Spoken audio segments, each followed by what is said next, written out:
வழக்கமா ஒரு கேள்வி முன் வச்சிருக்காங்க. செக் பவுன்ஸ் கேஸ் போட்டா என்ன பண்ணணும்? என்ன பண்ணணும்னாக்கா, அதாவது பார்த்தீங்கன்னாக்கா, ஆண்டாண்டு காலமாக நடந்து வர விஷயம் தான். செக் பவுன்ஸ் கேஸ் போட்டா என்ன பண்ணணும்? அப்படின்ற ஒரு கேள்வி. வழக்கமா பார்த்தீங்கன்னா, செக் பவுன்ஸ் கேஸ்ன்றது உங்க எல்லாருக்குமே தெரியும். எல்லாருக்கும் வந்து அந்த சட்டப்பிரிவே வந்து மனப்பாடம் ஆயிட்டு இருக்கும். 138 சொல்லுவாங்க. நெகோட்டியபிள் இன்ஸ்ட்ருமென்ட்ஸ் ஆக்ட் 1881. இதுக்கு என்ன அர்த்தம்னாக்கா, 1881ஆம் வருடம் ஆங்கிலேயர்களால் கொண்டு வரப்பட்ட சட்டம் இந்த நெகோட்டியபிள் இன்ஸ்ட்ருமென்ட்ஸ் ஆக்ட். இது சட்டம் பார்த்தீங்கன்னாக்கா, இங்கிலாந்தை தழுவிய கூட தான் அந்த ஒரு நடைமுறையை பயன்படுத்தி தான் இங்கே அதை வந்து இந்திய நடைமுறைக்கு ஏற்ற மாதிரி அந்த சட்டத்தை கொண்டு வந்தாங்க. இப்போ வந்து சட்டம் நிலுவையில் இருக்குது. 200 வருஷத்துக்கு முன்னாடி கொண்டு வந்த சட்டம் இன்னைக்கு வரைக்கும் அதோட அடிமட்டத்துலேயும் அதோட பேஸ் அதோட அமைப்பு ரொம்ப வந்து ஸ்ட்ராங்காக இருக்கிறதுனாலையும் அதில் வந்து கரெக்டாக வந்து ப்ரொவிஷன்ஸ் இருக்கிறதுனாலும் இன்றைக்கி வரைக்கும் அதை அடாப்ட் பண்ணிட்டு வருது. எவ்வளவோ சட்டங்கள் மாறிட்டாலும் இந்த 138 போடுற சட்டம் வந்து இன்னி வரைக்கும் மாறலை. ஓகே, பாயிண்ட் வருவோம். செக் பவுன்ஸ் கேஸ் போட்டா அப்படின்னு சொல்கிறாங்க. இந்த செக் பவுன்ஸ் கேஸ் போட்டால் என்ன நடக்கும் அப்படின்னு கேட்குறாங்க. இந்தியாவில் இருக்கக்கூடிய கிரிமினல் கேஸில் பார்த்தீங்கன்னா 8% பேர் வந்து போடுறது செக் பவுன்ஸ் கேஸ் தான். என்ன, இது ஒரு ப்ரோலாங்டு ப்ரொசீஜர்.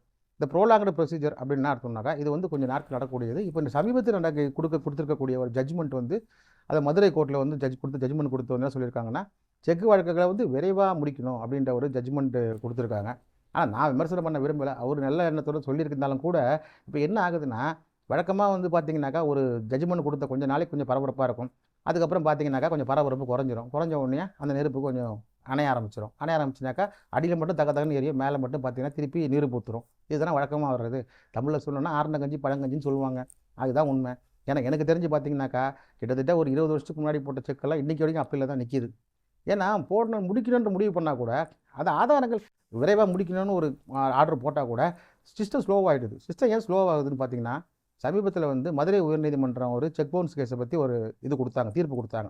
அந்த தீர்ப்பில் வந்து என்ன சொல்லியிருக்காங்கன்னா, சம்மன்ஸ் சர்வ் பண்ணுறது தான் லேட் ஆகுதுன்ற தரப்பு வந்து அதை ஏற்றுக்க முடியாது. சம்மனை வந்து நீங்கள் இமெயிலில் கூட அனுப்பலாம். அவரோட இமெயில் தெரிஞ்சால் இமெயில் கூட அனுப்பிடலாம். அதுவே வந்து சம்மன் கொடுத்த மாதிரி தான் அப்படின்னு சொன்னாங்க.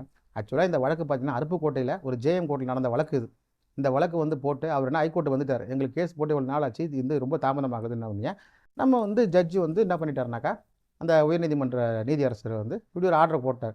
போலீஸ் மூலமாக கூட நீங்கள் சம்மனை சர்வ் பண்ணலாம் அப்படின்னு சொல்லிட்டு போலீஸுக்கு கொஞ்சம் அதிகாரம் கொடுத்துட்டார். இப்போ என்ன ஆகுது, இப்போ சம்மன் வழக்கமாக போஸ்ட்டில் போகும், இல்லைனா வந்து வேறு ஏதாவது வழிகளை கொரியர் மூலமாக வந்து அனுப்பலாம். ஆனால் நீதிமன்றத்தின் மூலமாக தான் போகும்.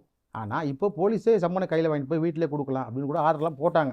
ஆனால் அந்த போட்ட ஆர்டர் கூட பார்த்தீங்களா, அந்த அருப்புக்கோட்டை வரைக்கும் கூட செல்லுபடி ஆகலை. எனக்கு தெரிஞ்சு அதே கோர்ட்டில் ப்ராக்டிஸ் பண்ண அட்வொகேட் சொன்னார், சார் செக் கவுன்ஸ் கேஸில் எப்படி நடக்குதுன்னா, நீங்கள் வேறு சார் திருப்பி வாய்தா போட்டாங்க சார்ன்றார். ஏன்னா சார் போலீஸ் வச்சு சம்மன் கொடுக்க வேண்டியது எங்கேருந்து கொடுக்குறது? போலீஸ் வந்து இதுக்கு ஆர்டர் வச்சுருக்காங்க, எங்களுக்கு இன்னும் இது வரலங்கிறாங்க அப்படின்றார். அதை பற்றிலாம் நான் பேச வேண்டிய அவசியம் கிடையாது. ஏன்னு பார்த்தீங்கன்னாக்கா, இந்த செக் பவுன்ஸ் கேஸை பொறுத்த வரைக்கும் யார் மேலே வேணாலும் போடலாம். ஏன்னா அதில் என்ன ஒரு பிரச்சனைனாக்கா, இதில்